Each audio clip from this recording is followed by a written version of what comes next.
Oh my God. So, if we're live now, does that mean we've just been birthed? Uh, do you feel like Frosty the Snowman? Do you need to say happy birthday? I don't know, maybe. That's what I watched with Eli last night. Uh, Last night, I had to go pick up my car. It was finally done. Awesome. And everyone was great. Like, the dealership was cool. The rental place was cool. Like, everything was cool. It was just nice to have my car back. But it was late, and we hadn't eaten yet, and so we decided to go to Burger King. And we're sitting there, we're waiting to order, waiting. And we finally get an order, whatever. And we pull around, and there was one car at the window. And we sat behind that car for 15 minutes. And that's not an exaggeration. Like, I jokingly said I'd like to be home by 8, and it was 7:16 when I said that. And literally at 7:31, they finally got their food and moved on. And I pulled up. They didn't have our drinks ready. They didn't have our food ready. And since I hadn't paid yet, I was like, you know what? I ain't waiting any longer. And I left. So upset last night. Like, I went from, like, I have my car, everything is back the way it's supposed to be, feeling nice and relaxed. And then, God, and, it's stupid, it's first world problems. I got upset because I had to wait 15 minutes. But I'm like, there's nothing in that restaurant that takes 15 minutes to cook. And, they already cleared 90% of the line before I even got to order. So it wasn't like I was waiting for other orders. It was just terribly run service.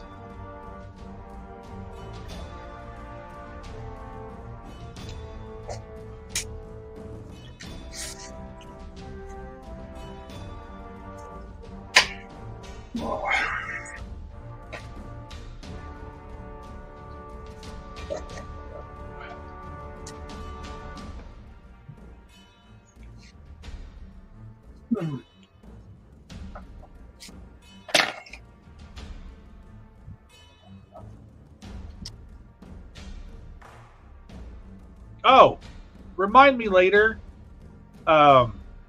Famous last words. I know, but it's for you. So, okay, still famous last words. well, I was talking with somebody that I work with, and he might be looking to do some commission work. Oh. Well, that's cool. He might not, too, because he's, I don't know, whatever. I don't know how much you charge, and I don't know how much he's willing to pay. But yeah, well, it depends on what he's doing and what he's willing to pay. Right. He wants a book cover for a fiction book about wrestling. Okay. Huh? No, that's fine. I figure you can draw human forms.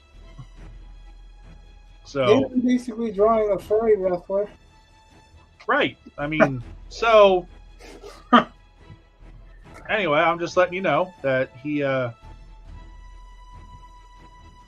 was talking to him a little bit, and I said I would inquire. And I figured I'd talk a little bit more about it later. I don't know if you necessarily want to discuss that kind of stuff on a live stream. Well, I mean, yeah, it's fine to a point. I mean, as far as pricing goes, I probably, until I know, I probably wouldn't anyway, because nobody wants, like, you probably don't want to discuss how much he's paying for something. Right. But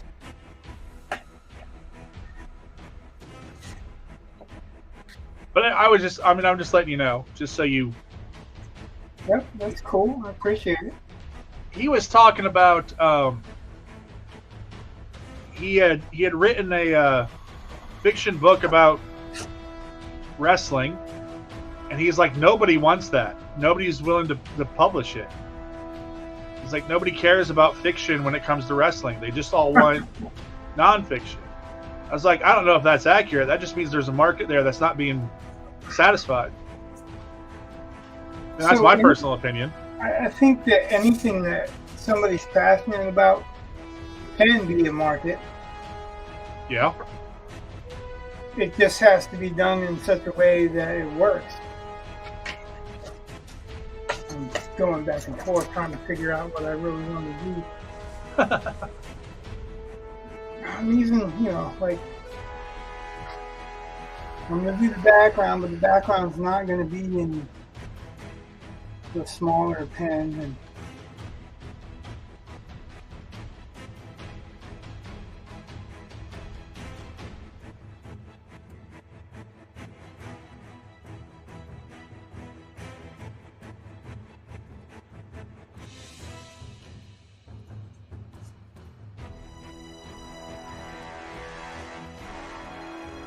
I actually want to black a lot of this out too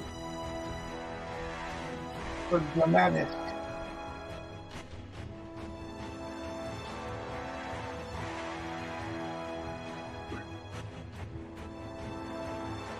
You see, I got a cover picture of this guy up.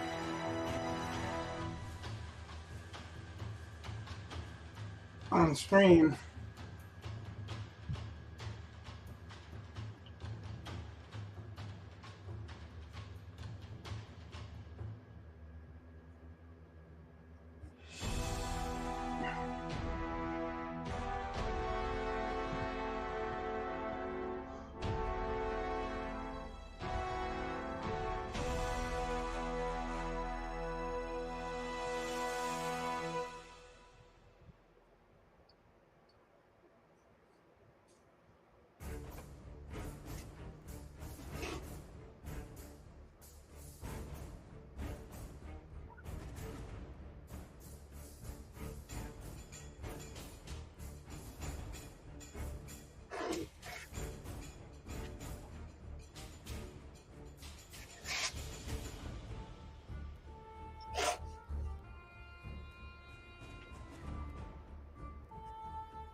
So, if they finalize your exceptions, you can plug the sale too. Well, I mean, they sent out the acceptance, and then they said in a couple weeks I should get suggested edits, and as long as I'm willing to make the edits, they'll send a contract. So, I'm just waiting. And then what do you think? I mean, do you think they're going to make the suggested edits are going to be a political thing that you're going to disagree with? Or no, I don't. I don't think it's going to be... Given the subject matter, I mean, that they're supposed to be... The theme that they're supposed to be... Nah, I don't. I don't think it's going to be an issue like that, because A... I can't fathom what the... There's no political side on the story. Right. And that's what I'm saying. Like, do you think they're going to want a political bent? Oh, I doubt it. I mean, I don't know, but it could just be, hey, we don't like your use of the Oxford comma. That's what I'm going to guess. It's going to be something like that. Something stupid. No, they can go fuck themselves over the Oxford comma. My thing about the Oxford comma... Hold that hand. It's like it never creates confusion, but it with the lack of it can do that. Oh yeah. And I'm like, I get that you don't want to spend the money on the ink for a comma that's used every once in a while. But how about we make sure that it's understandable first? But, so there's a magazine that I've been proofreading.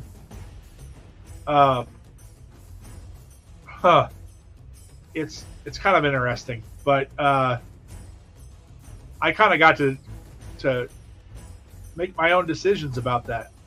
Like, they didn't care. They're just like like they don't have submission guidelines. They don't. I mean, none of that stuff. And so, like I can just. That they needed an editor that bad, so. Yeah, so I'm just going to go ahead and insist on the Oxford comma. I don't care what the people put in. They're getting an Oxford comma. So I am team Oxford comma. I am as well. But if they're going to pay me, I will take them out as well. No, they can fuck themselves. Huh? Oh, no, I'm a whore when it comes to the Oxford comma. I can be paid to ignore it. Well, call that answer.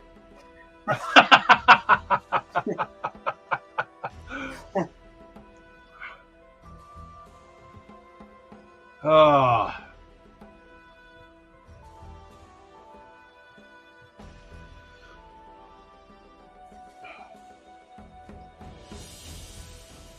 So I put a link in for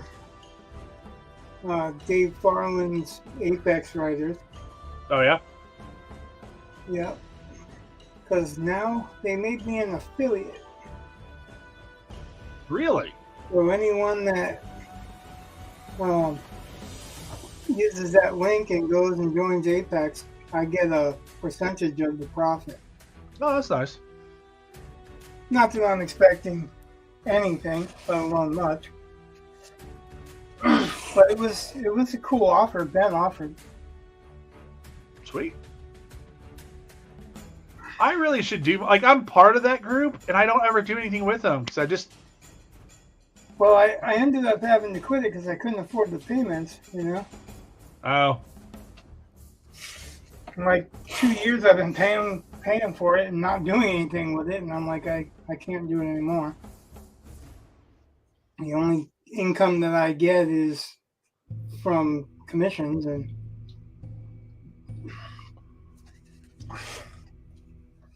it's not like I'm all the time doing commissions. Right.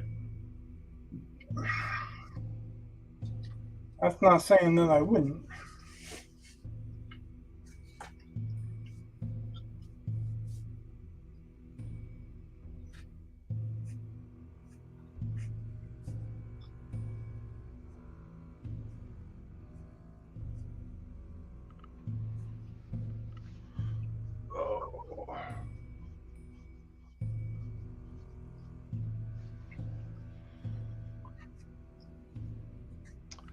Had my evaluation today. Hopefully it goes okay. I mean, I don't care about anything that we did. I mean, well, no. I mean, some people will try to put on.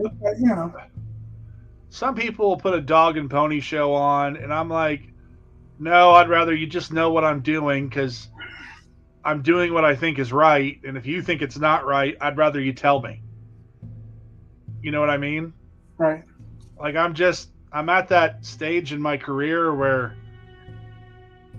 I'm not scared of getting fired because we're in a teacher shortage and I don't think they're ever going to fire me unless I do something really stupid.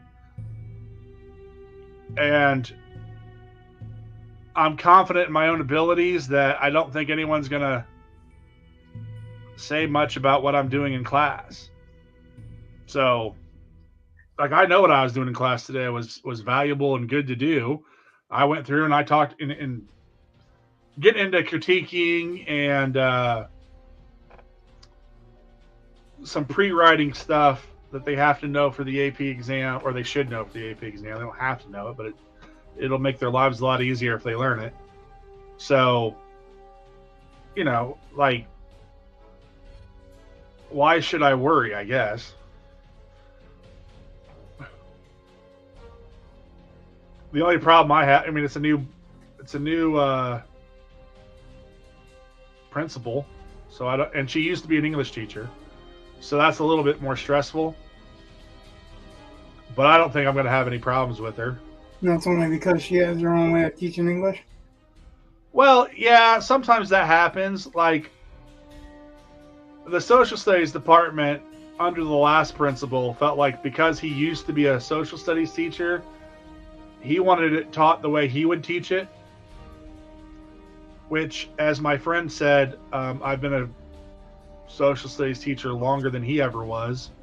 So why would I do what you used to do? Because you got out of teaching. So I get that. I'm just like, whatever.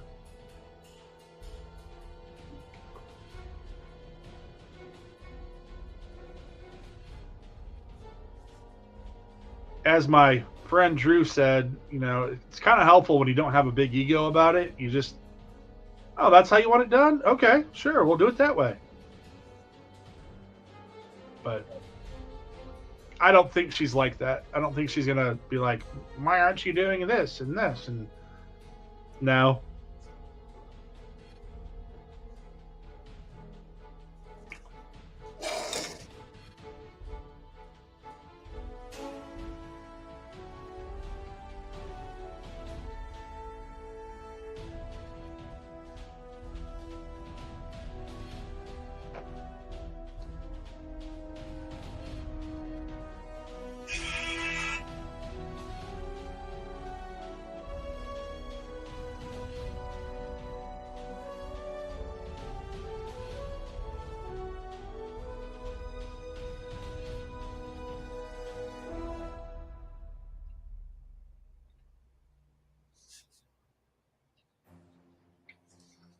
And it used to be that, like, normally, like, once you've been there a little while,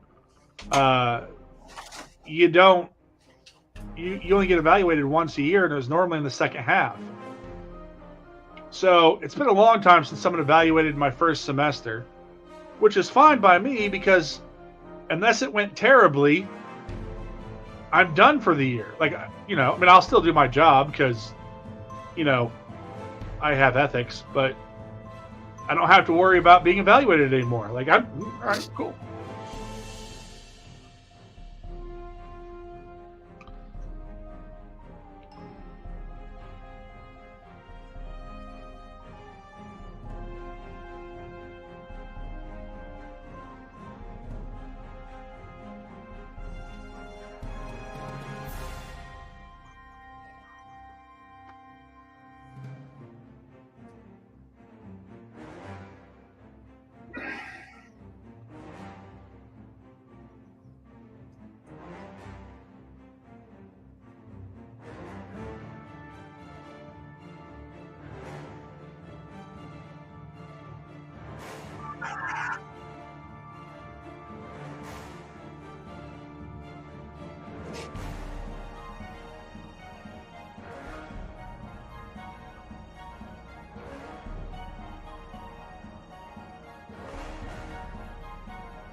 Well, we got 3 people watching. Nobody's talking. No, 2.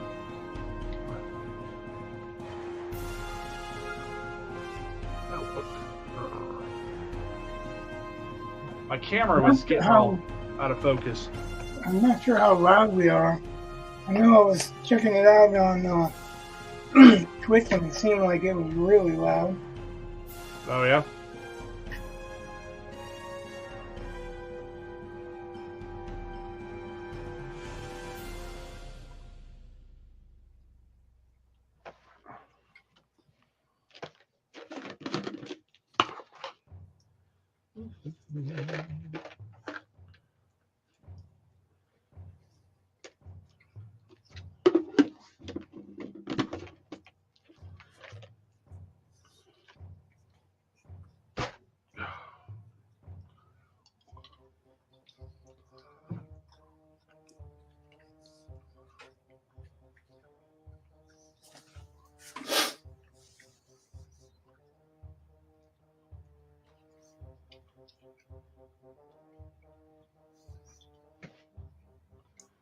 Add Oh, some that's random texture.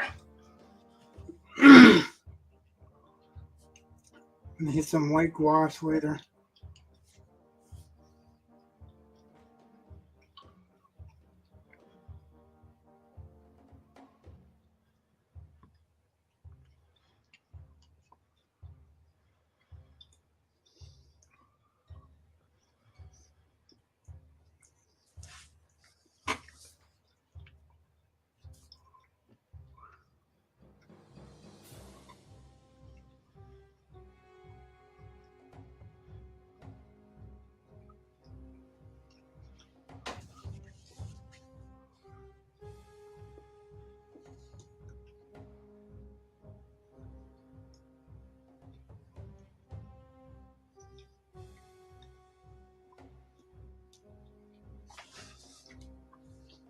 Finally got around to watching Black Adam last night. Oh yeah, I haven't seen that one. Wait, yeah, I did. I saw it. Yeah, it's kind of like that. Yeah, it's pretty forgettable. One thing that gets me is that there was stuff that could have been missed opportunities, is what it is. Missed opportunities. They had a cast. Like the first almost half of the movie didn't make sense why they weren't exploring more.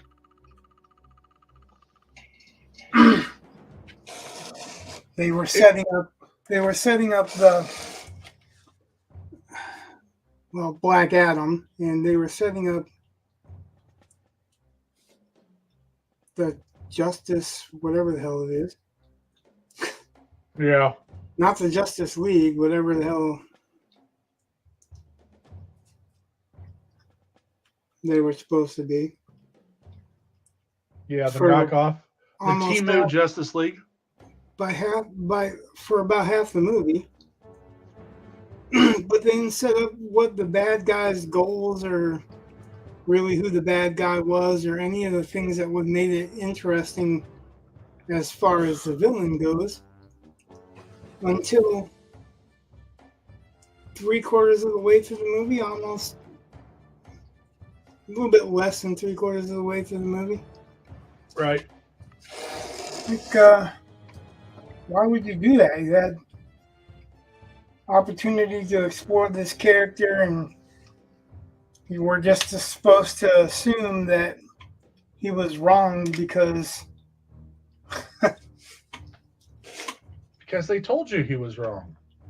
Well, wrong, duh. Wrong. Okay, whatever. Because the original situation with Black Adam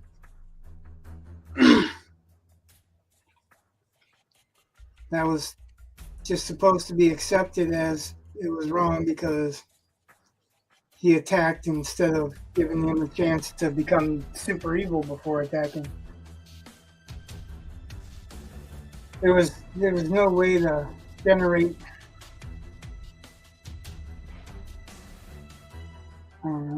any kind of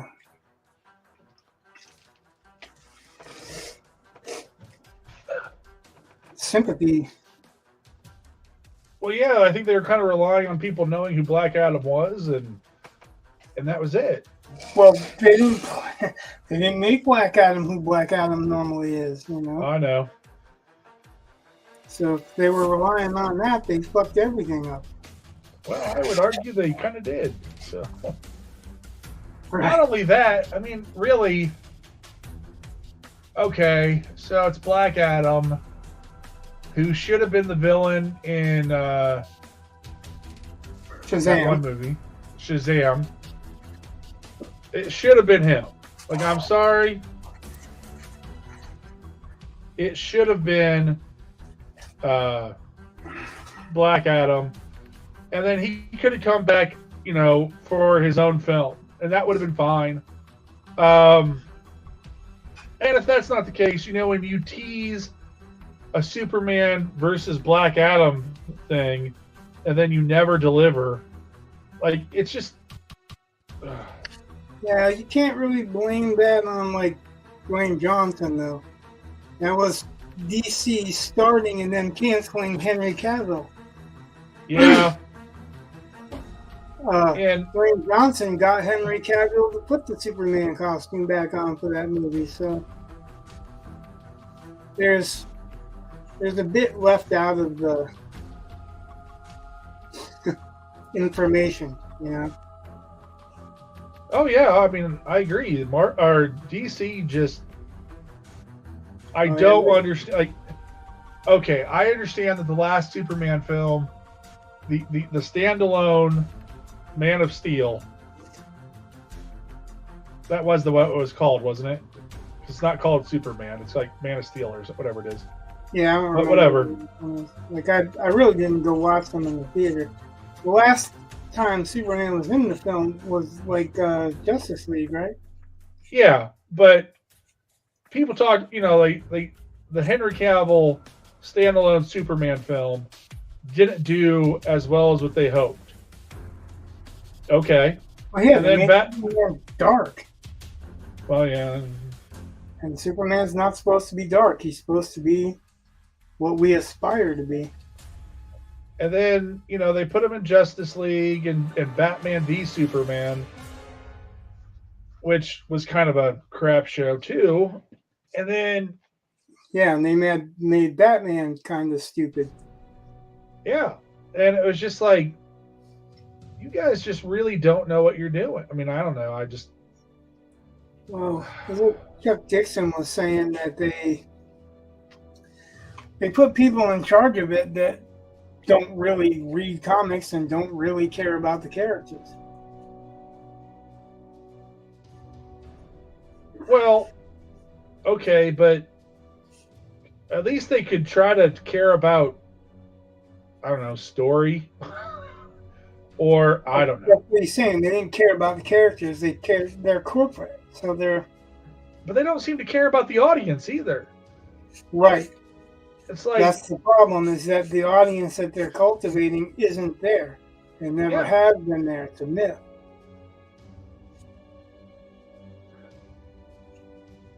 So yeah, I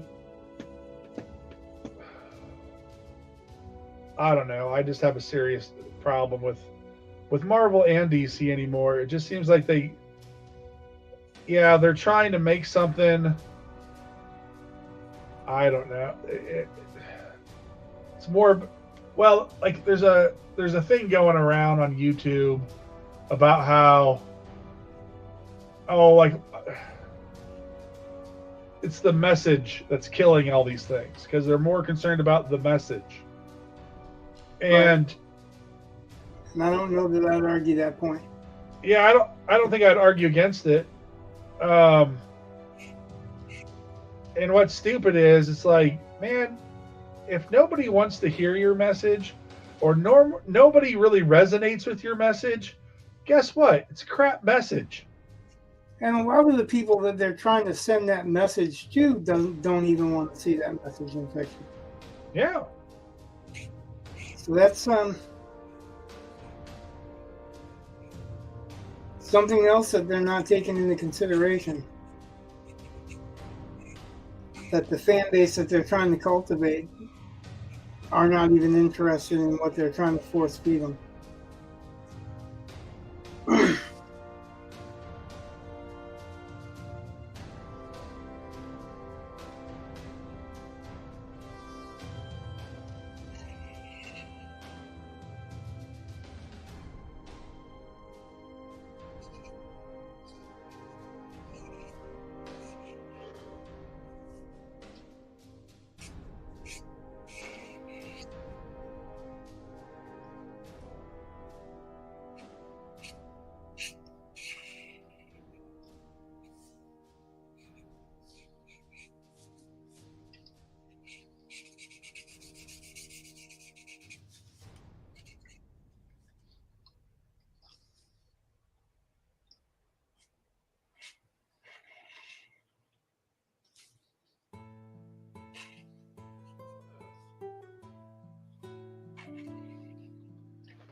That's why I don't have a lot of faith in a lot of movies nowadays. It just they don't seem to be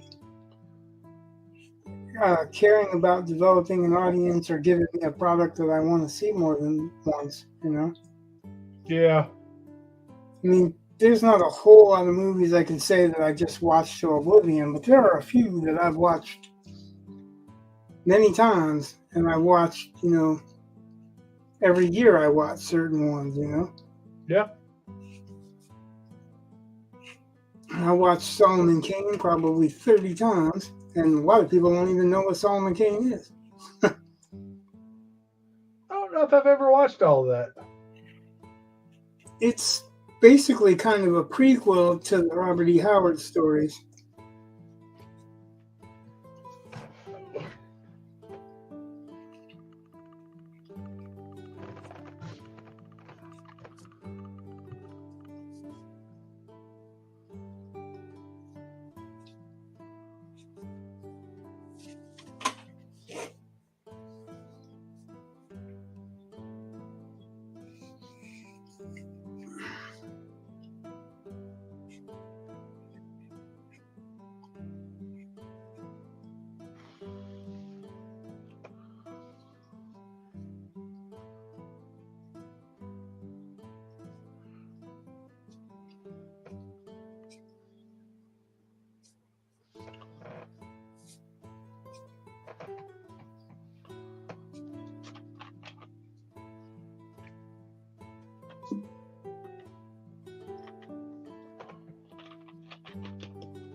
I am going to go get myself a beverage, and I will be right back.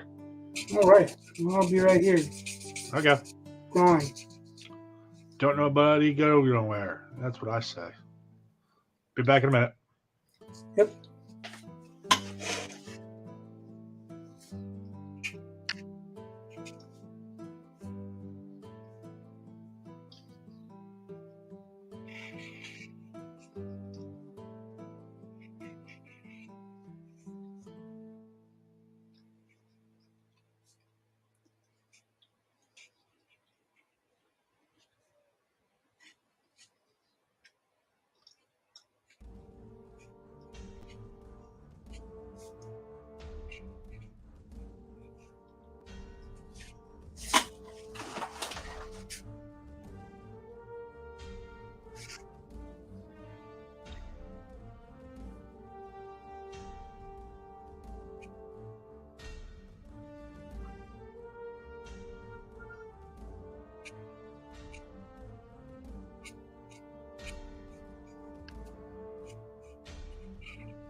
I'm back.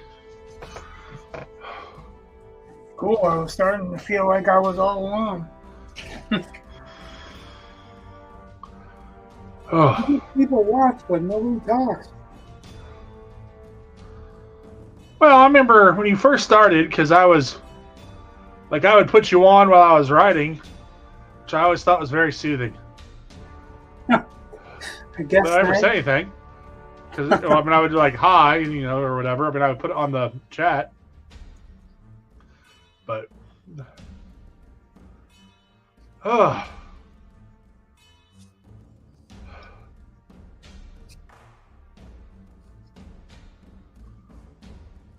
oh.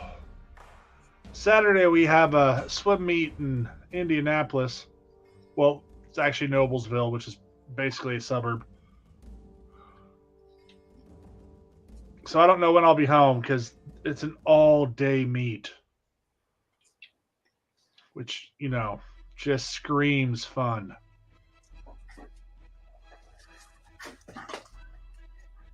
Right? Oh. Like I fully support my swimming team, whatever. But my Or whatever. golly, it tends to be just boring.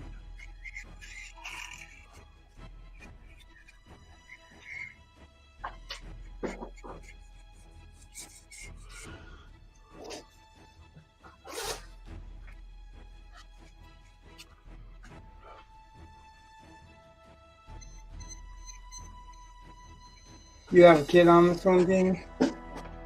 Yeah, both my boys swim.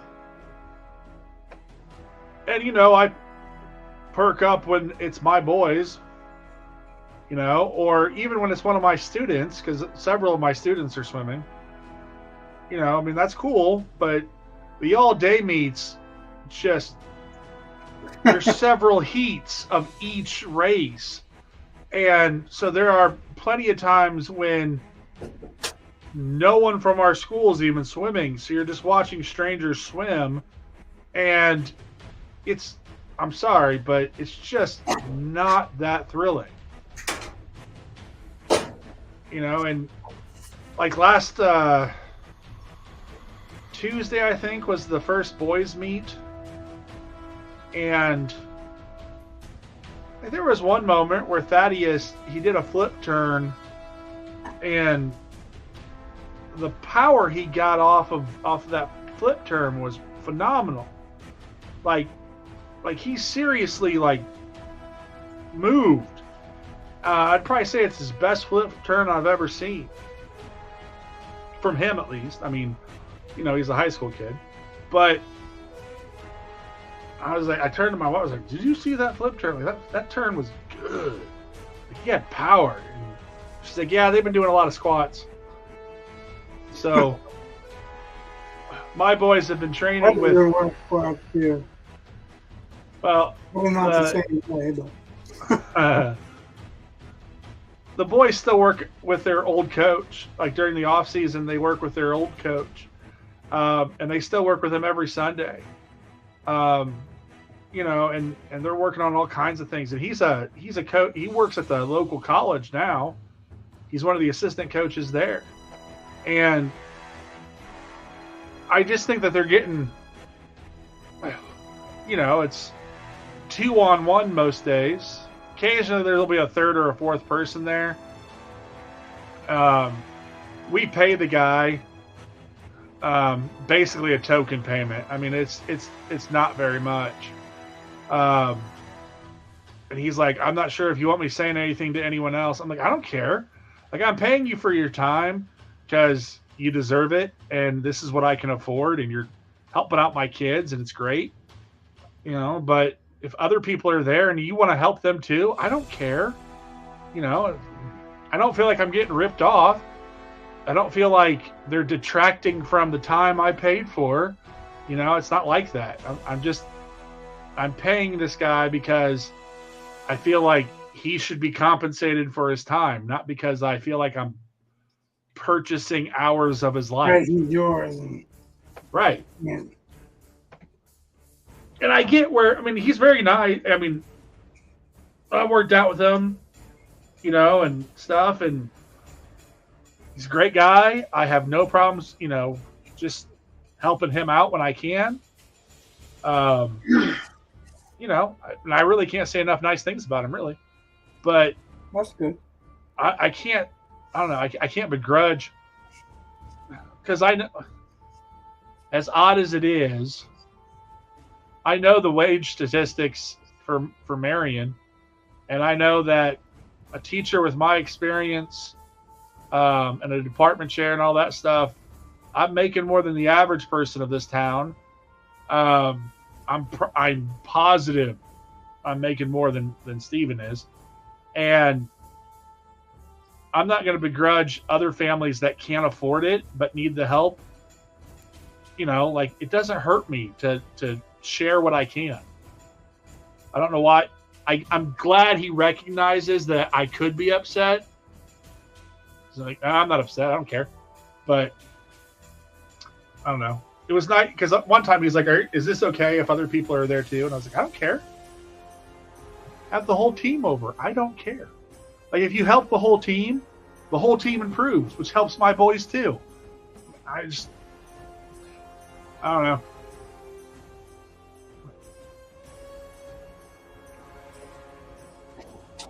I'd rather spread the wealth, Yeah.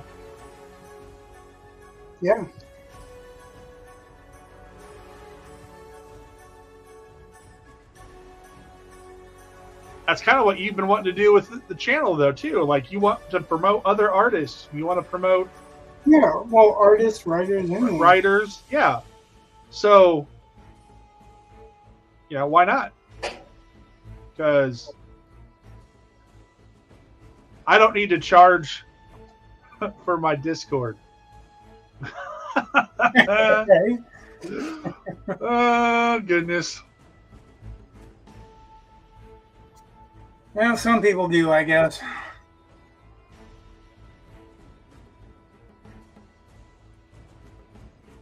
That, to me, screams just bright neon red lights, fireworks going off, red flags all over. It just screams you're not actually making your living from your writing. You're making your living from training other people to be writers.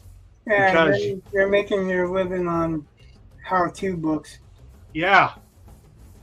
Which, actually, we've kind of known that for a while. I know.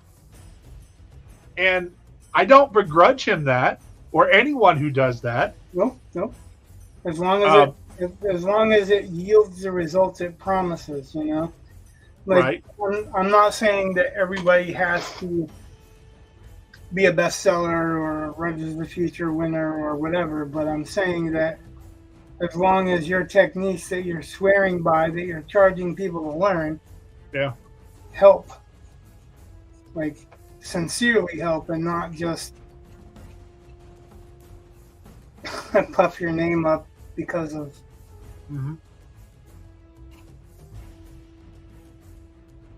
some fluke.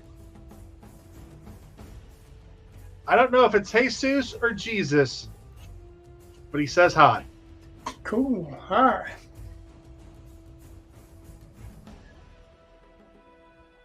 And Jesus or Jesus, whichever one it is, if you want to clarify, that's perfectly okay.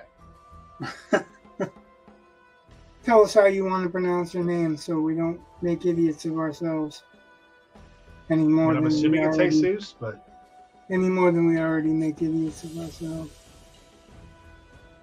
But hey, we make idiots of ourselves for the benefit of others.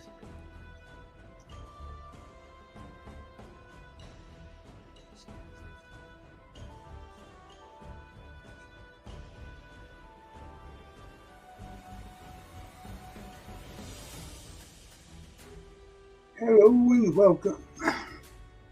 Jesus works. Okay. Cool.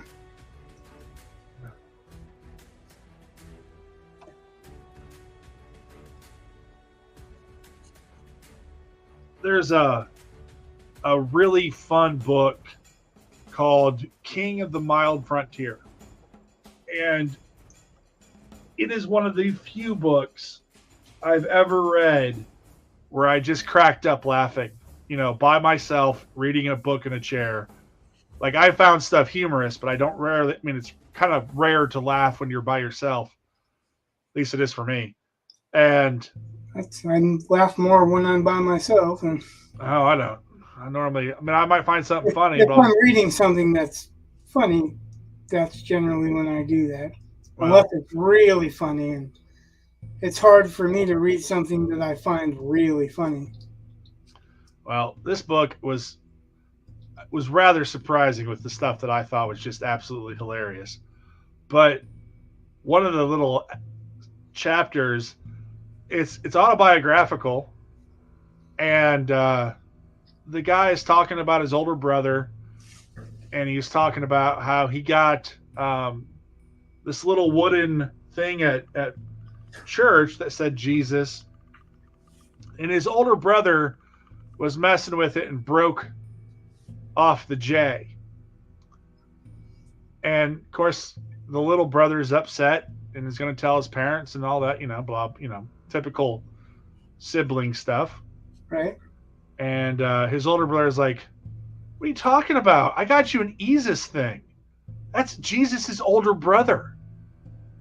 And totally convinces him that Jesus had a brother named Jesus who was even cooler.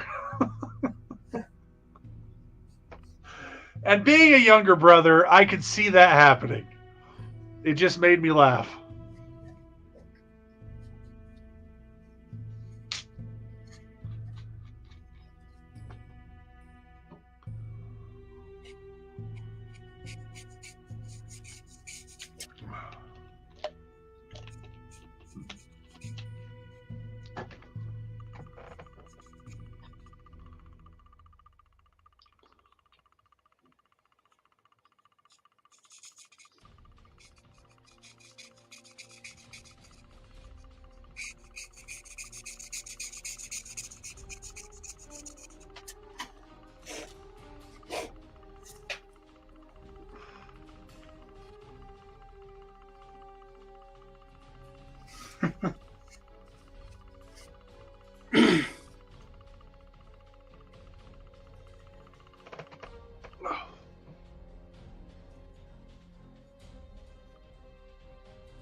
We're much too quiet.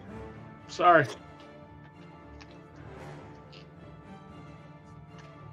Well, I'm saying we because it's not just you. So, You have okay, more since you're interesting doing things to comic talk book art, about. well, I'm just saying, since you're doing comic book art, or art inspired by a comic book, whichever you want to look at it, I don't really care. I don't want you to be like, this is more than comic book art or something like No, that. it's fan art. Okay. Well, I didn't want somebody to get Unless anyone, somebody including you, to get butthurt, I guess, over or think I'm being well, dismissive. I love the stuff. I think it's great. no, But and I don't think it's dismissive. I don't. okay. I put it in a different category when I'm drawing it. Actually, like Yeah. to me, it's just fun. It's just play, you know. Okay. So If somebody wants to buy it or whatever, that's one thing, and if they want to have feelings over it, you know, that's perfectly fine. But to okay. me, it's just for fun. Well, I don't want to seem elitist or anything like that. Like I can be elitist, trust me. My wife gets mad because I think I have a thing against crafts. Anything that uses scissors, I generally dislike. So No, it's that's really not the art's fault. It's the fact that I hate scissors. But There was that incident when you were running with them when you were young. no. Although, literally, my older brother almost got held back in kindergarten because of his scissoring skills. That is 100% accurate, and it makes me laugh to this day because my brother's not a dim bulb in any way, shape, or form. He just didn't care about cutting with scissors, and this teacher was crazy. But whatever. I've seen a few of them. Yeah. Crazy teachers. I know those crazy teachers. But anyway, so getting back to comic book art.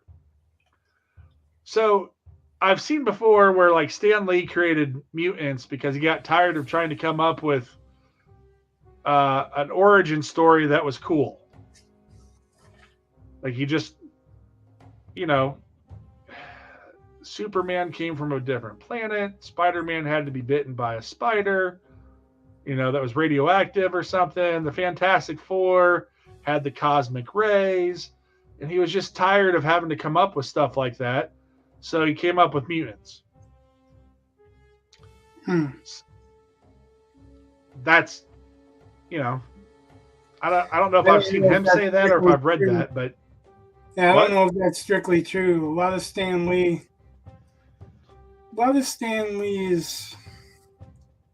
claims, are stories. He probably wrote a book on how to write comics, but anyway. But actually, Stan Lee's famous for being Stan Lee, not for writing comics. Yeah. If you read his prose, it's purple. It is very purple. So you could almost see purple as, like you look up purple prose and it shows a picture of Stan Lee's stuff. Anyway. I don't know. That last story of mine that you guys read with Snurl and Umjot, that beginning is pretty darn purple. I was laying that stuff on thick. It's one of those things I want to go back and revise. Well, yeah, not like Stan Lee. Yeah. But anyway, so this is purely based on opinion, but how important do you think a unique origin story is for a comic book character? So I don't know if we talked about this before, but I think that's half the problem with comic book movies. They place way too much importance on how that hero came to be and not enough importance on why he's who he is or what he is. Like I don't need to know the origin until I know if I like the guy enough to follow his story, you know? Okay.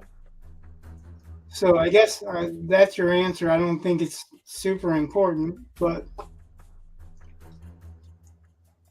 I want to qualify the fact that if you're going to do an origin story, there are so many of them out there that have already been done. Yep. That I'd say you want to be careful of not falling into the trap of, doing something that's already been done. You got to customize it the way, like we were talking about, nothing is original, right? You got to customize it in that way where it's specifically for that character. Otherwise, it's just Spider-Man or just Superman or Batman. You were talking about how Stan Lee was sick of inventing origin stories, right? Right. So, it's in the genes.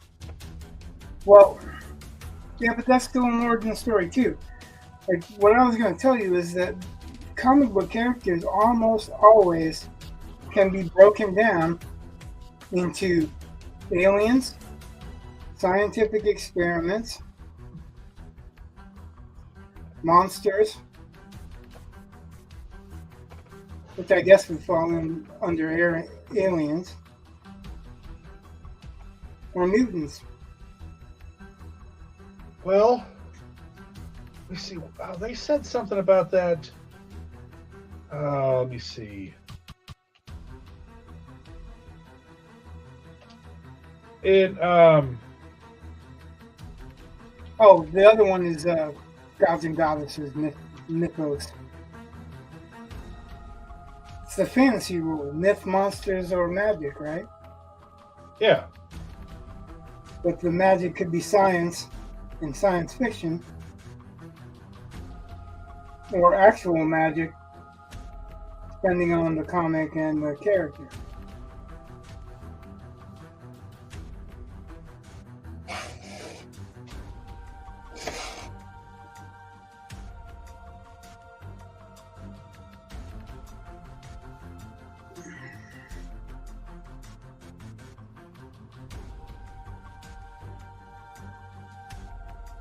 The Hulk is a science experiment or science accident.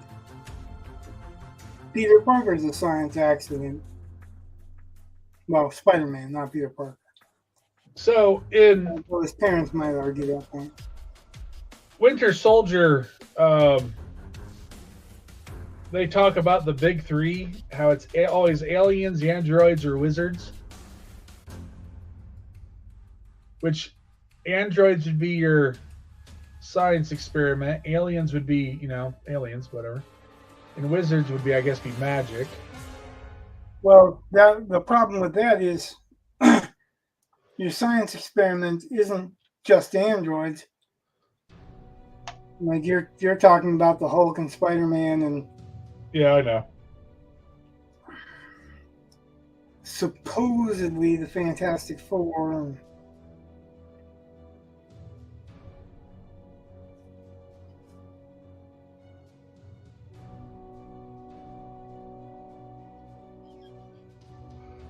but you're not going to find anything that doesn't fall into the categories of gods, science experiments, magic, and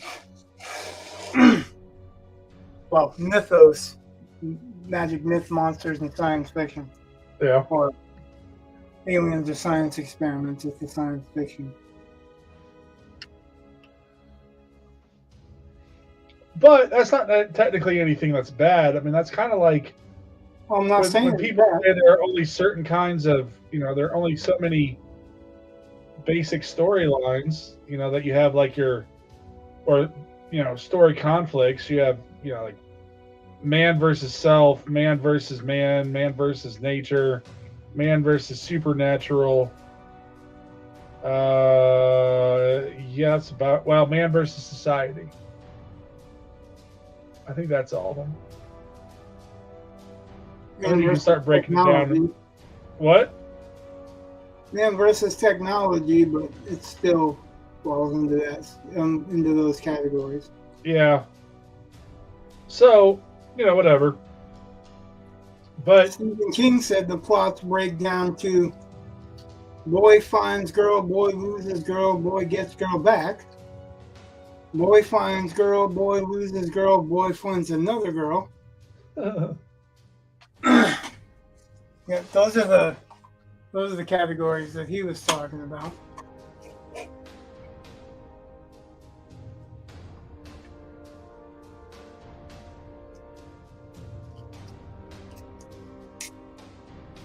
Yeah, like there's really no new plots. Plots are only devices in which to showcase something about humanity, right? yeah. Supposedly.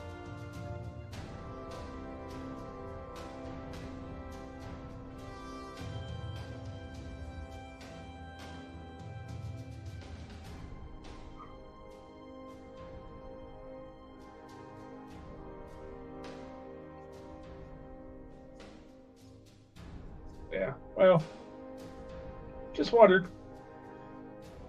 Wondered. I guess we got away from the original wonder. Well, Just I mean, wondered. and I wish I could remember the name of this book that I read once. Oh, I suppose I could try looking it up. I don't know. I hear that. I wish I could remember the names Yeah. of a lot of books I read once. Well, there was I didn't know. Basically, it was superhero fiction, but it was written before superhero fiction, I think, was a thing. So it wasn't called superhero fiction. But basically, there was some weird blue light that, hit the earth. And if you got hit by one of the beams, it would give you power. Then it was over. And then only the people that got hit by the light had this power. And one guy who was on death's bed, or on his deathbed, was hit by the light right as he was dying. So he was both alive and dead. And he's the big bad. And, the other ones had to kind of come together to stop him. And it was an interesting concept. Movie or a book? Huh? Movie or a book? It was a book. But it was part of the science fiction, which superhero fiction is, but it wasn't but it was before they really started producing superhero fiction. You know what I mean? Like, it just wasn't called that, even though really that's what it was. Even though they weren't running around in spandex and whatever. It's really weird because superheroes have been around a long time. Well, superheroes have and comic books have, but seeing it as a book without pictures, this is just straight up prose. And and I've seen superhero novels now, but I don't think there's a whole bunch where you're getting, I don't know. It really was basically superhero fiction, but it was an interesting little take because it limited how many powerful beings you're going to have while still leaving the door open for maybe possibly getting more. Because if the light came once, it could always come again, that kind of thing. And I just thought it was kind of an interesting concept, especially because, again, so basically the magic system is that ray or light or whatever. Yeah. It's kind of like, in all reality, Firestarter is basically a superhero story. She's just too young to know. Huh? Yeah, pretty much. Yeah. So, but it's not called superhero fiction, but it basically is. So it's kind of like that kind of thing. And I don't know. Well, she's basically like a mutant, a science experiment. Oh yeah, it definitely falls under the science experiment thing. Plot 6, which is probably one of my favorite origin stories of all time. Like, I think that one's way cooler than most anything else, really. I mean, it has the shop, and I love the shop. I've always loved the shop.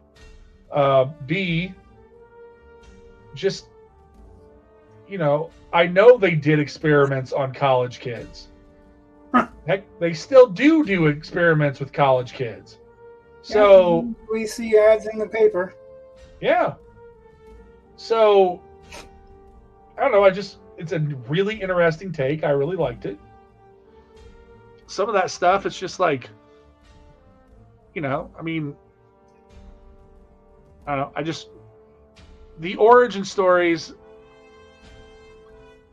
I don't think you need to start with an origin story, but I think it helps when you have a cool idea for one, so that you know you can kind of explain more of your world.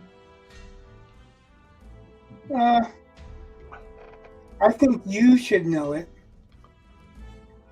Okay. It's that thing where we know more than the audience does, in my opinion. Iceberg, yeah. Right. And I don't think, it's a bad idea to have an origin story or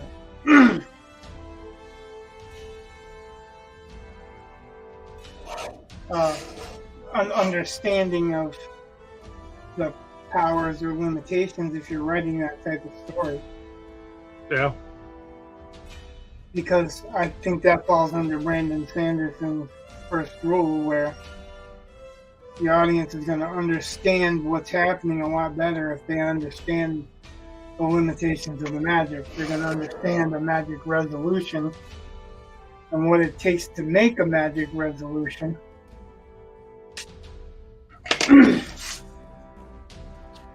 If they understand the limits of magic.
So everywhere I colored solid black that meets up the lines,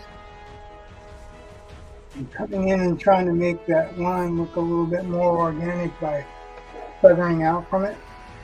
Yeah. Just so it's not like a flat edge. Of course, I'm going to use some white gouache to make the hair in the shadows. But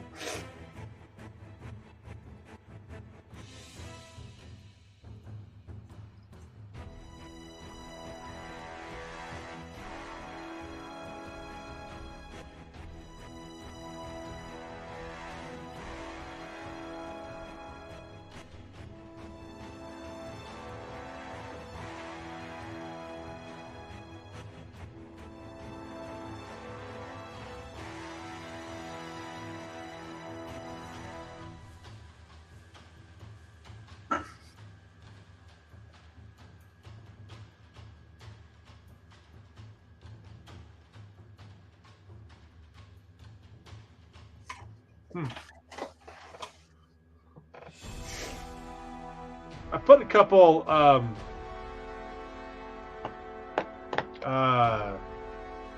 submission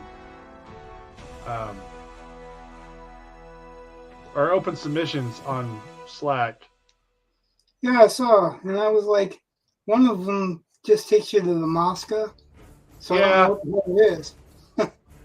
It's House of Gamut, and the reason why I posted it, I mean, it sounds kind of cool. If you go there, it's got their submissions, but it has what they want, or at least it should, because I copied the link that I have up on my screen right now. Yeah, I didn't see what they wanted. I just saw it was a Moscow. Well, it's like 10 cents a word, and it's dark urban stories, and I mean you can look at more stuff. And then I found another one that was 10 cents a word, so I posted that one too, because I'd like 10 cents a word. What's that? I would love to be paid 10 cents a word. And the one I just posted, I mean, it's 6,000 to 8,000 words is the word count. So, you know, it's not too small.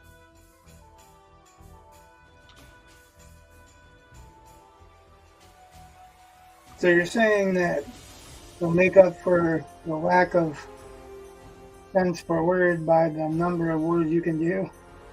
Well, I'm just saying, I know that you and I tend to write stories that are longer. So, being able to, you know, that 6,000 to 8,000 range is not too bad. I mean, I just submitted a story that was just under 8,000 to a place. So, oh yeah, that was that Peacemaker story, the Quick Vandalier one.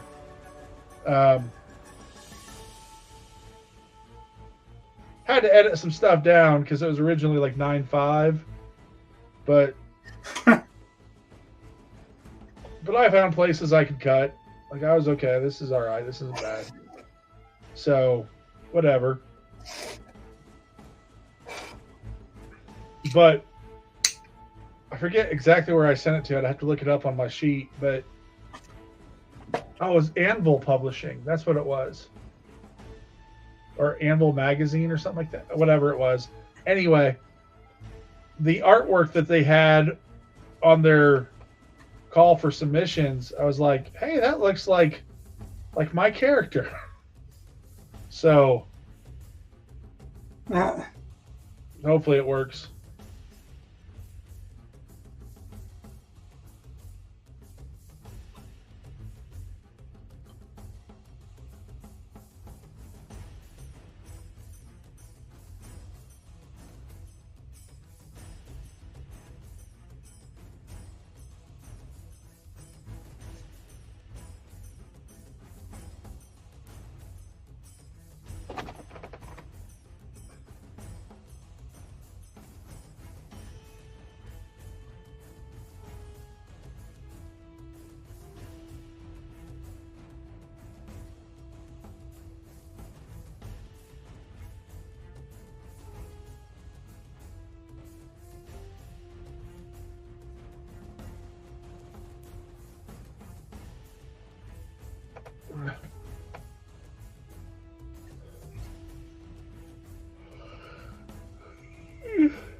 So you think that King Cryptid's upset and angry because he can't flip anybody off?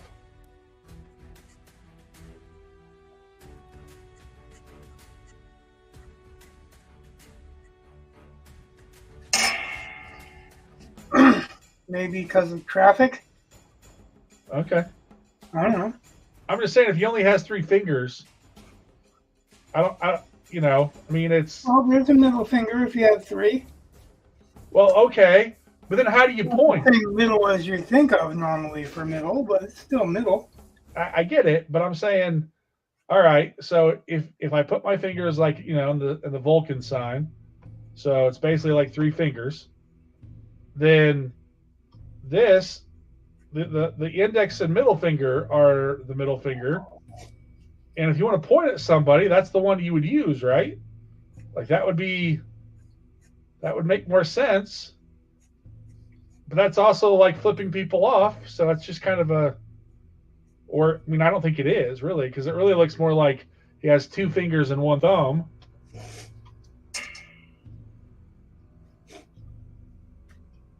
So I would think he can't really flip people off very well. No, it's possible. These are the things I think of. Just like when I thought werewolves should be some of the most chill people in the world because, they can lick their own testicles.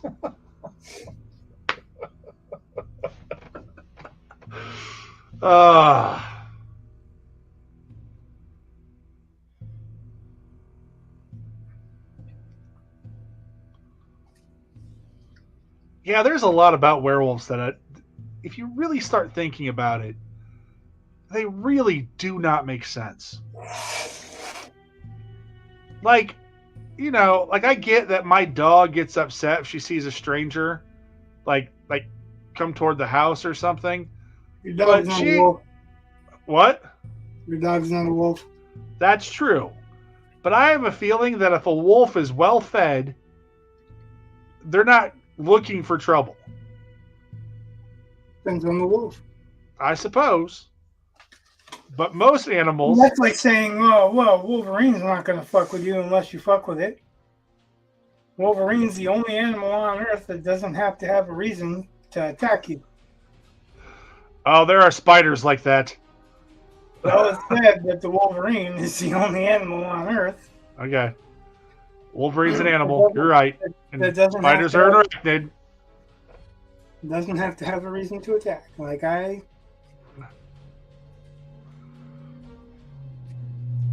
That's kind of part of my problem with the Marvel Comics Wolverine. One is that he's supposed to be so short, and you never really see him portrayed as so short anymore. Well, that's because of Hugh Jackman. Nope. It's been happening long before Hugh Jackman. They've been drawing him big and bulky and all this other shit, and he's supposed to be small enough for Colossus to ball him up and throw him like a baseball. Like a baseball? Or just... Yep. Basically throw him like a baseball. Oh, Not like hold him like a baseball. Okay. Throw him like a baseball. Called the fastball special. Yeah. Well. But another thing is, like, if you look at the old John Byrne drawings of Wolverine, he's the last one. I don't know, Jim Lee maybe a little bit, but really the last one to make the claws look like they could literally retract into his forearms. Everyone else does these super long, super folded over claws and all this other stuff.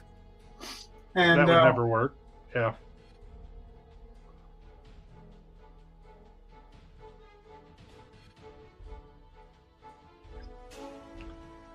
Yeah, they definitely take liberties with the physics of his claws. Right. Because if they were as long as they were and retracted, there's no way he could bend his arm. Right. So, yeah, liberties is I guess another way of putting it. Let's see. So, this is some Winsor Newton gouache, white gouache. Let's see if I can do this correctly. Get some focus in there.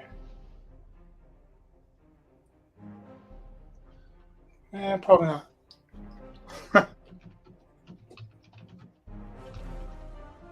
I haven't used it in a while, but I prefer, it's squeezable in the tube. Oh, it's starting to separate. That ain't good. Apparently, I haven't used it in way too long. Oh, yeah? Can't open it? No, it was starting to separate. There's a little bit of a gum Arabic or Arabic or whatever the hell you want to call it.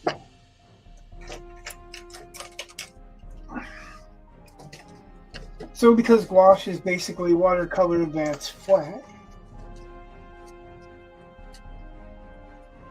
can reactivate it. Yeah, gouache is not, well, this gouache is not cheap gouache. This is Winsor & Newton, so it's on the other end.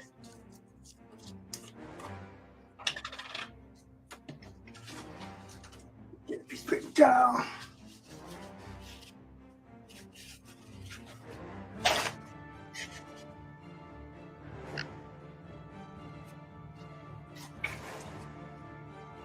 Wet my liner brush. Yeah.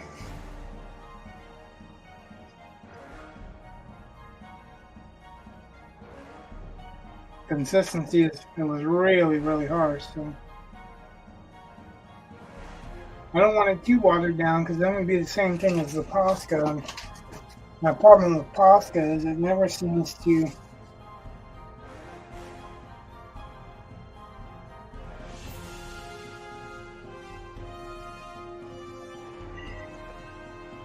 There was a character, I think he's just called Knight, and he's a villain. He had a partner, I think, named Tog, and they were from Liverpool. But Knight had these swords that basically, like come out on top of his wrist, like kind of like Wolverine's claws, but it was just one giant blade. And, there's like no way this could retract into his arm because it's longer than his forearm, So it's, that was when I started going, you know what? They're just really ripping off Wolverine. And I mean, it was just getting kind of stupid. There's a lot of that stuff where I'm just like, you guys keep trying to make new characters, but they're just rip-offs of other characters. And right, that's the thing with comics. I'm like, that was one of my arguments with, you're not going to create something new. I mean, you can create a new version, but the idea is not going to be new because everything that's been done, you're going to have a hard time creating something that hasn't. Yeah, I know. And my argument is, while you will have a hard time doing it, it's still possible. I know what your argument is, but I haven't seen it yet. So, and that's the reason that we argued, is because all of I'm not just making it up. I agree with somebody else that has said it, and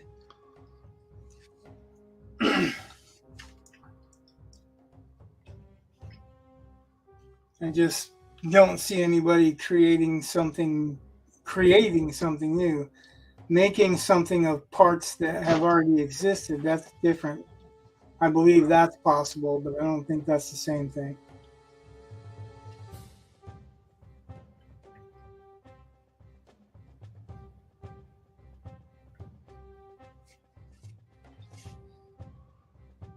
That poor kid, that was the first time he ever said anything. And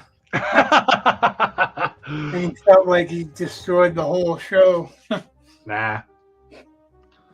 Yeah, I agree. Just passionate creative types getting passionate about their creativity. We have different opinion, and that's going to happen sometimes. Yep. And now we laugh and chuckle about it. I don't know. I thought that show was over for a little while. Ah.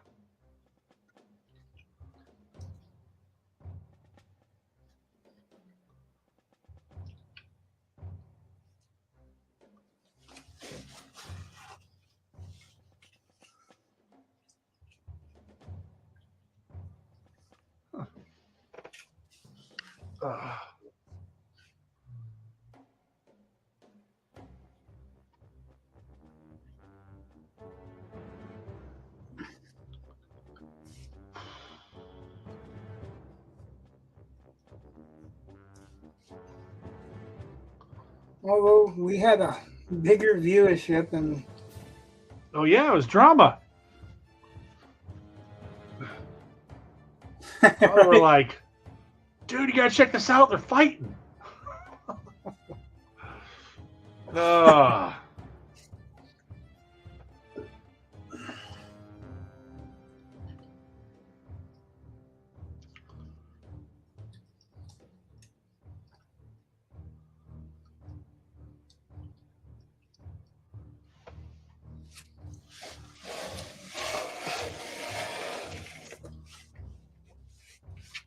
yeah, that's the look I want on that one.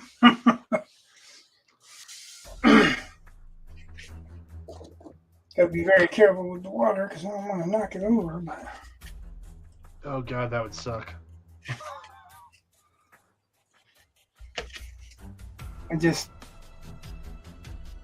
I've neglected these gouache for too long, and white gouache specifically is fat ass for comic book artists.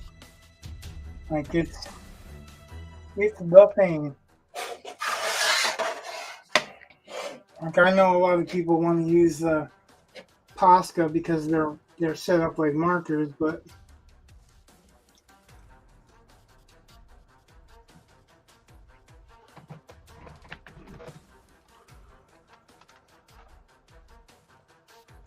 it's basically the same thing in paint. Because Posca is just markers, like paint markers, acrylic paint markers. Which is why a lot of times you have to wait for them to dry so long because there's no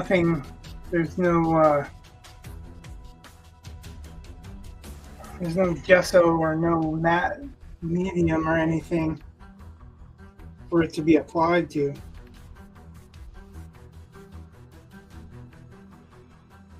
So instead of it just being bright on the first pop, it sinks into the paper and thins out. Oh.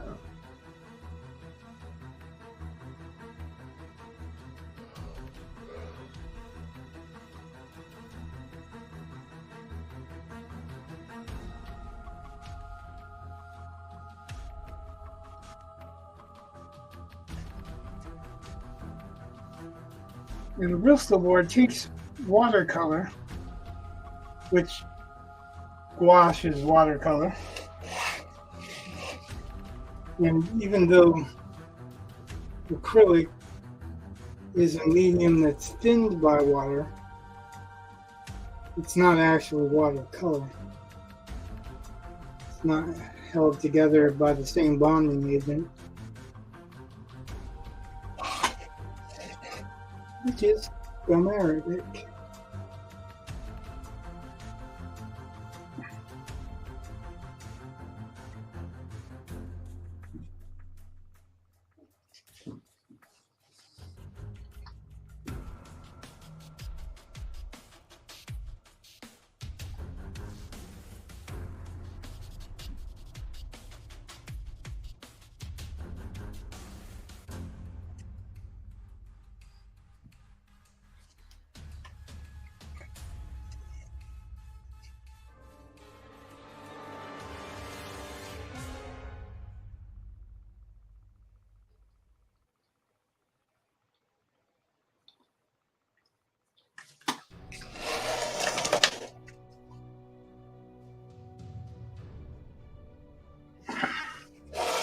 guess I turned that just a little bit too soon.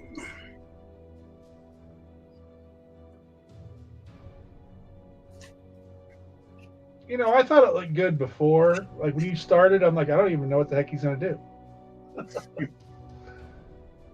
And not to blow smoke up your backside, but it's just looking better and better.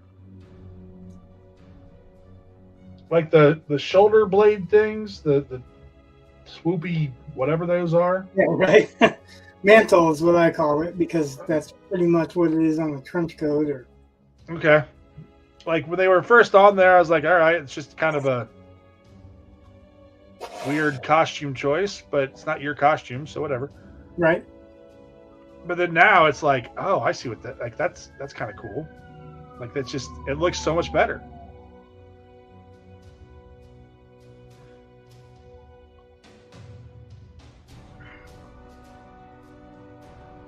And I think part of me, like, I had students asking me the other day because I had to draw something on the chalkboard, and they're like, "Why aren't you an art teacher?" I'm like, "Well, because most of the stuff I draw, like, I got lucky here."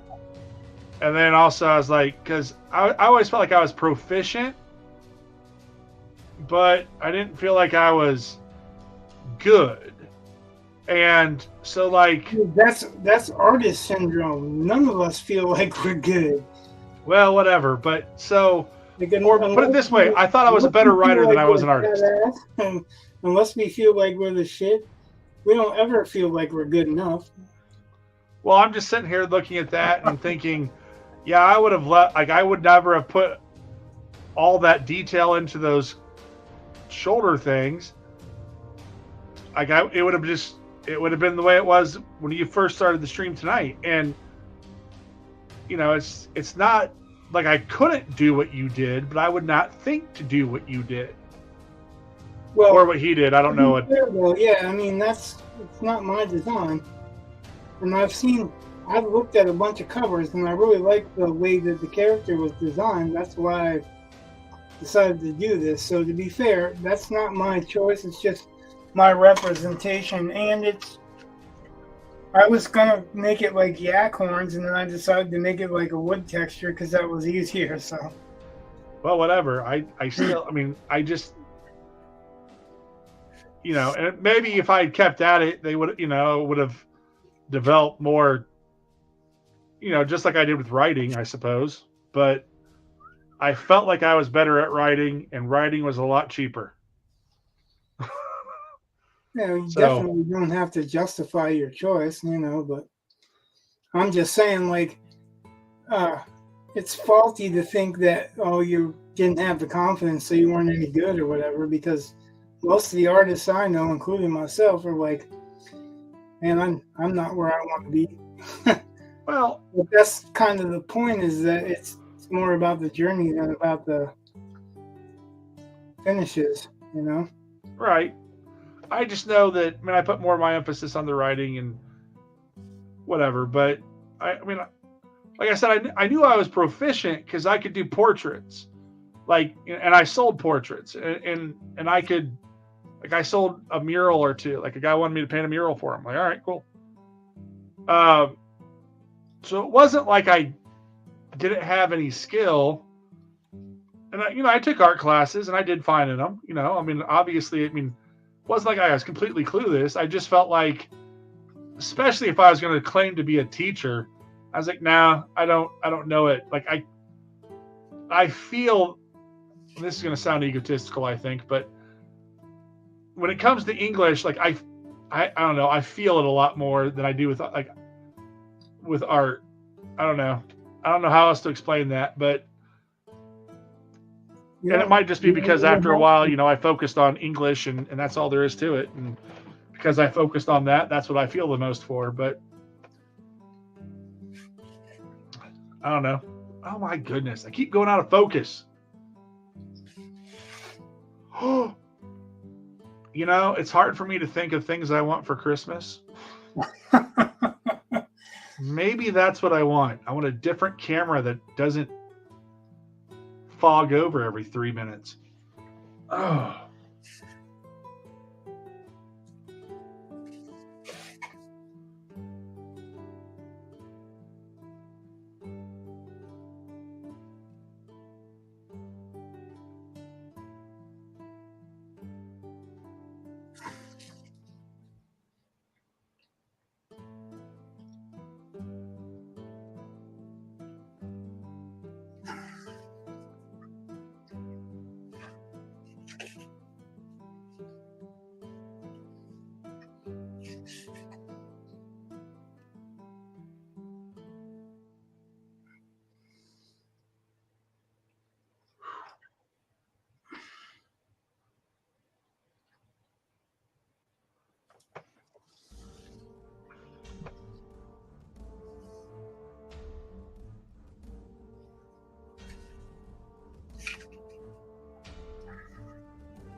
That's why I wasn't worried about bumping too many things or and crossing any ground or whatever in the Yeah. plains, because I knew I could come back in and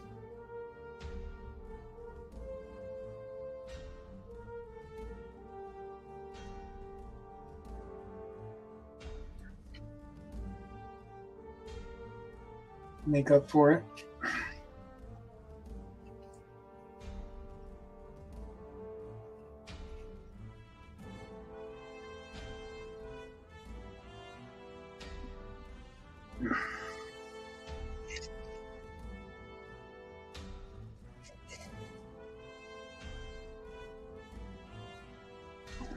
Too thin. And that's because gouache is watercolor, so the same thing happens if you add too much water to gouache as if you add too much water to watercolor.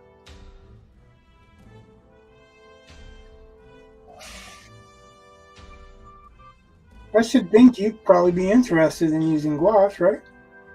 I've used it before. Because, well, I mean, I had to use it for class.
Should probably always mention how much I love a liner brush. Wow, it looks like my connectivity is coming and going. Really? Yeah, it's the first time I've ever seen the symbol for the Wi-Fi symbol. Yeah. And that shouldn't be an issue. It's weird. We have I mean, I haven't noticed anything, so. We have really good Wi-Fi, so it shouldn't be an issue at all.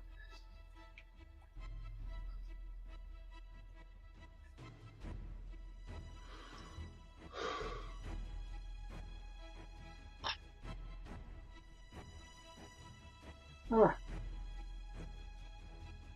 I guess I'm going to have to see if black goes over some of this too.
thought I was perfect and I fucked it up. Well, that'll just teach me to be persevering. There you go.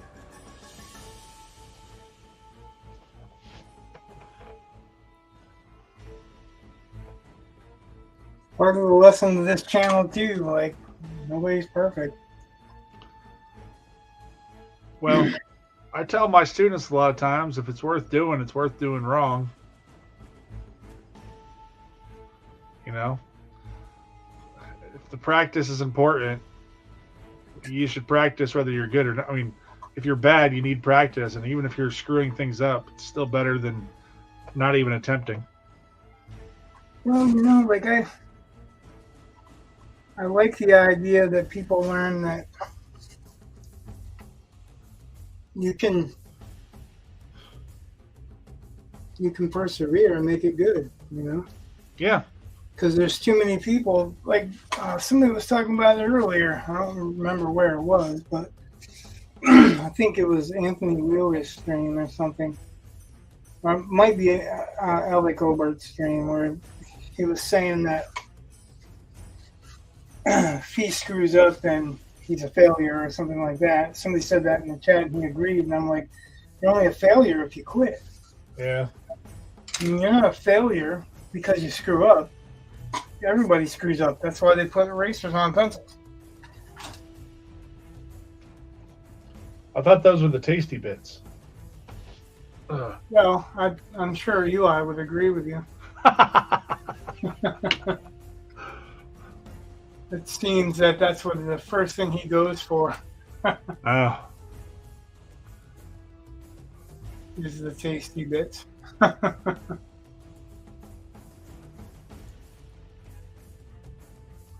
Well, I don't know why, but every time he gets on and says hi, I just, can't help but smile.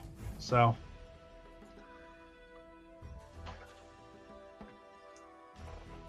Yeah, like I like when he does that because he's generally so antisocial. Yeah.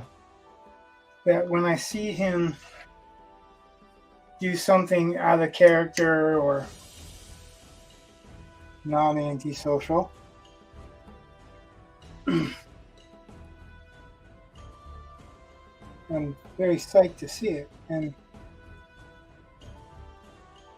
I think he's a pretty good judge of character, so if he likes somebody, cool. It's very seldom that I think he likes somebody that I don't, you know? Yeah. But I guess, there's times, but he does kind of tend to find merit in things I don't find merit in. Or people I don't find merit in. It kind of teaches me that I'm wrong, you know? That's cool.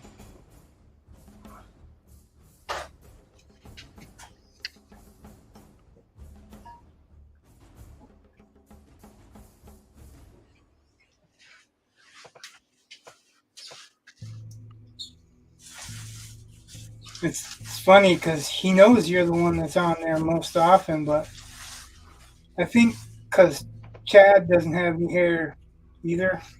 Oh, yeah. Once in a while he does that. Like, who is it? Is that Chad? And, like, he would normally be tracking down Chad anyway, so it's funny for him to go, who's that, Chad?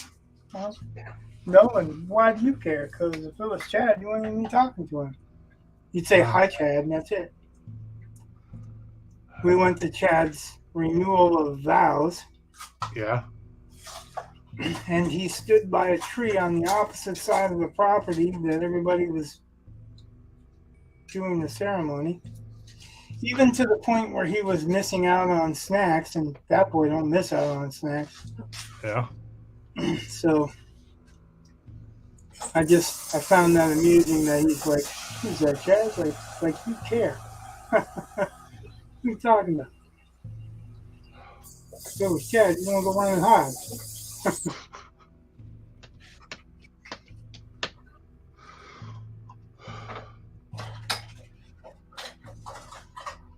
He knows you. He knows Joe because Joe's Uncle Joe.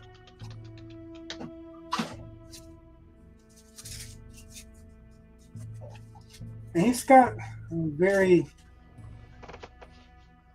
detailed memory. So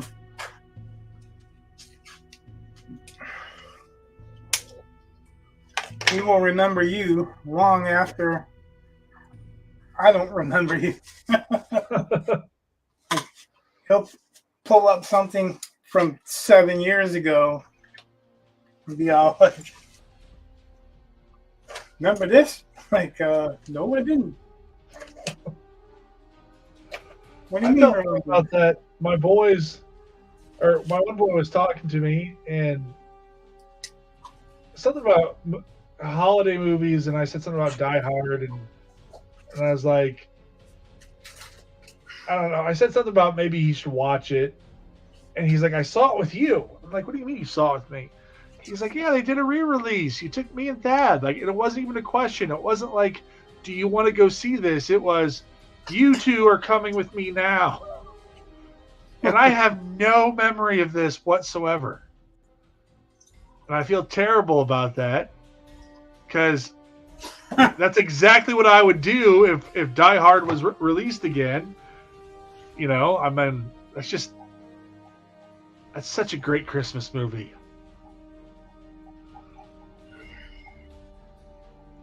We're having a door decorating contest at work. So I was going to like set it up kind of like Rampage, the video game. Like Rampage? Yeah, but they're climbing up Nakatomi Tower. And like one of the lizard one would look more like a gremlin. And the monkey one, I wasn't exactly sure what I wanted. But I think King Kong is actually around Christmas. At least part of it is, because I think it's snowing. I'd have to relook at it. But whatever. You talking but about I was like just gonna the Jack Black version? Yeah. I think. Maybe or I Jack would just version. you know, I don't know. Maybe make it the Abominable Snowman from the Rudolph film.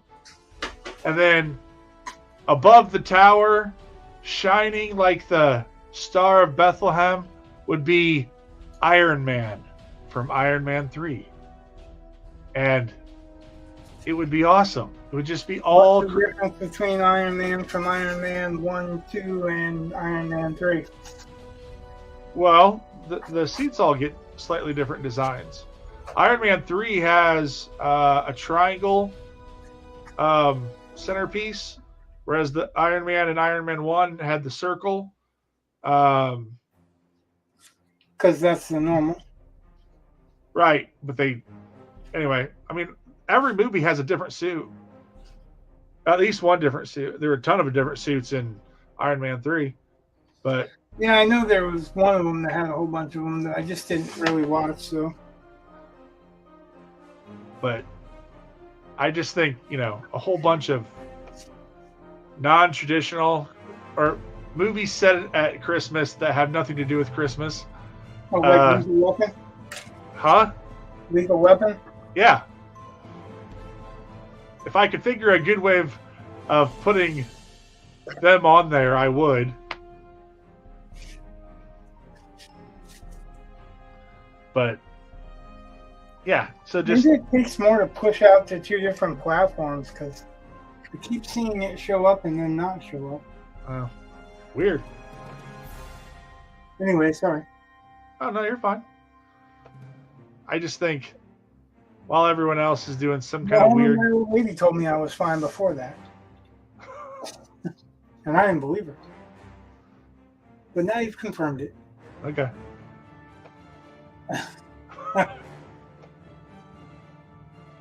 But I don't know. I just... I want to have a door that...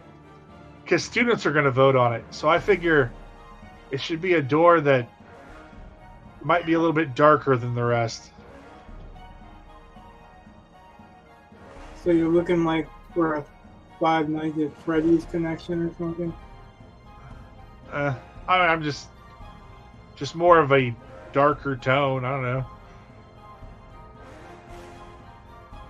I'm being facetious because how many of your students have seen Oh, lots of them. Die Hard or Oh, Die Hard? Not very many, really. yeah, that's what I'm saying. That's why I was saying Five Nights at Freddy's because Well, I if the mean, students are voting for them and you're a people gremlin's a trying to get gremlin. the student vote, Just, yeah, I don't know. I don't want to get cutesy. I want to get dark.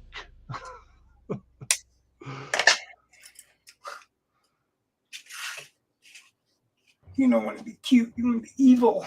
That's right. Five Nights at Freddy's.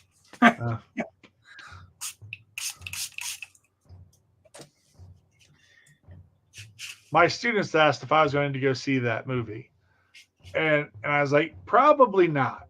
And they were like, what? Why not? And I was like, well, it's got 3 strikes against it.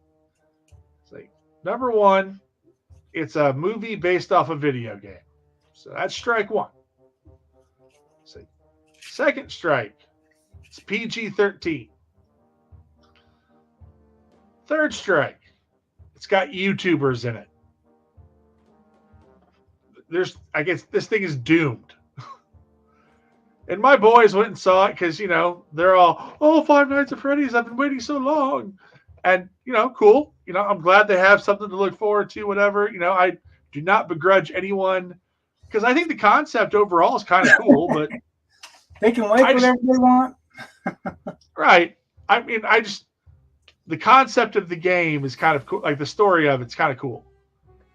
But I knew the movie was going to screw it up. But my boys went. They came back and they're like, that was just a dog turd of a movie. I was like, well, I tried to warn you. Bring your expectations down a little bit so that you're not upset when you got done. What were you expecting it to be? Well, sometimes when you expect some dog turd of a movie and then it's like, oh, that was pretty darn good. Well, yeah, like if you go in with your expectations so low.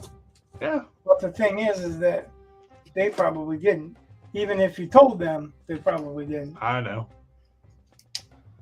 It's like, I saw, was it Jungle Cruise? Yeah, Jungle Cruise. I thought that was... What? I said, how'd you like that? Well, I thought it was going to be a dog turd of a movie, but actually it was like, this is actually pretty darn entertaining. Like, I really dug that movie. It was The Mummy. Yeah. Mixed with Pirates of the Caribbean. Okay, yeah. But I wanted to add this because you mentioned it. Like, I bought it because it was some kind of cyber deal or whatever on stream. Okay. And I watched it with Eli. And when they pulled the knife out of what's his face? Yeah, I know what you're talking about. Yeah, the scene where she puts her foot on him, on the rock, and pulls the knife out. Eli just started cracking up because that dude passed out. Yeah. That was like the funniest shit for him. I thought it was way better than I thought it ever could have been.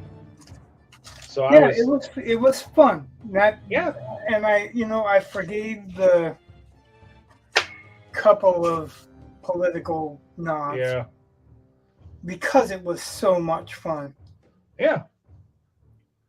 And that's the difference. That's the thing, right? Like if I'm going to watch a movie, I want to be entertained and I want to forget about the crap in the real world. I don't want to have to relive the crap in the real world through somebody else's characters.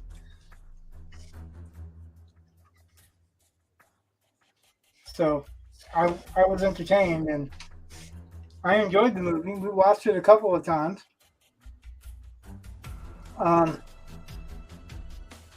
We watched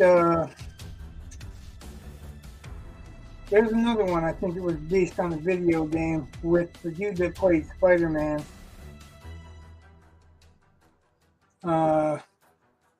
It's a Quest movie. It's a Quest thing. Oh, yeah, I know what you're talking about. I know what movie you're talking about. It also has Mark Wahlberg in it, doesn't it? Yeah, but fortunately only a little bit. Yeah. Oh God, what is it? All right, fine. Unchained? No. Okay. Anybody watching knows the answer. Give it up. Video. Yeah.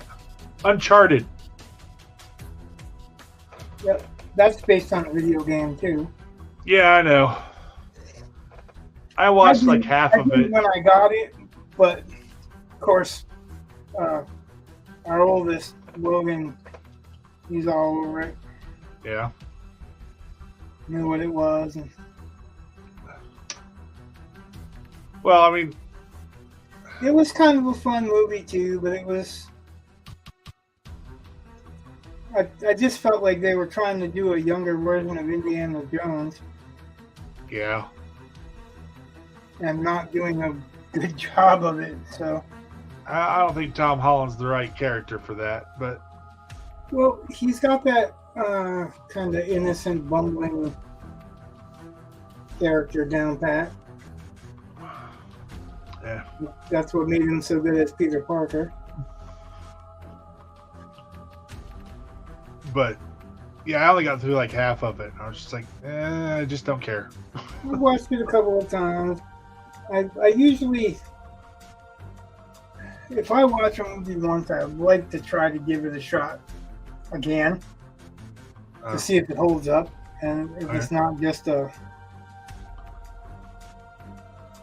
one-time thing. Yeah.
One thing, can you read it?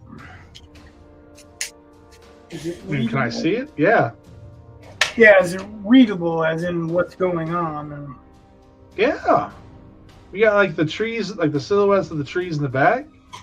You can see the furry, whatever, mange, beard thing on top of the.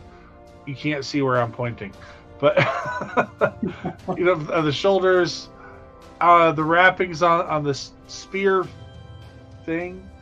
You know, the veins on his arm. Yeah. cool, cool. That is the best butterfly ever. Right. It's the moth from the last unicorn. It's the tooth fairy.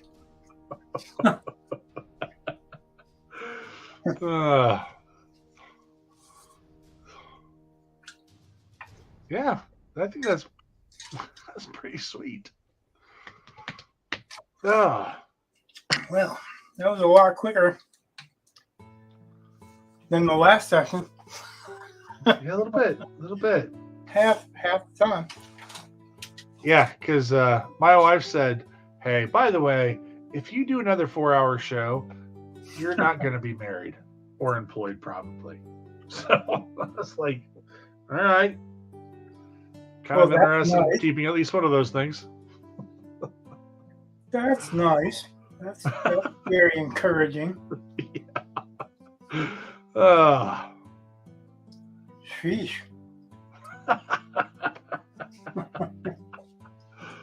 Oh. Anyway. Well, I'm gonna call it actually. All right. Because we got 2 hours in. I'm pretty much done. I signed it before, but now I guess I gotta have to scan it on and post it to my social media and see who likes it, who thinks it's garbage. All right. So anyone that has enjoyed watching this, let me know that you like the content so that we can make more. Like, subscribe, all that funky stuff. I don't know what you do on Twitch. You just follow. I don't see an option for doing much more than just following. But, I could be wrong. I'm new to it on Twitch anyway, so fairly new to it on YouTube. But yeah, thanks for watching. Have a good night. God bless. Much love.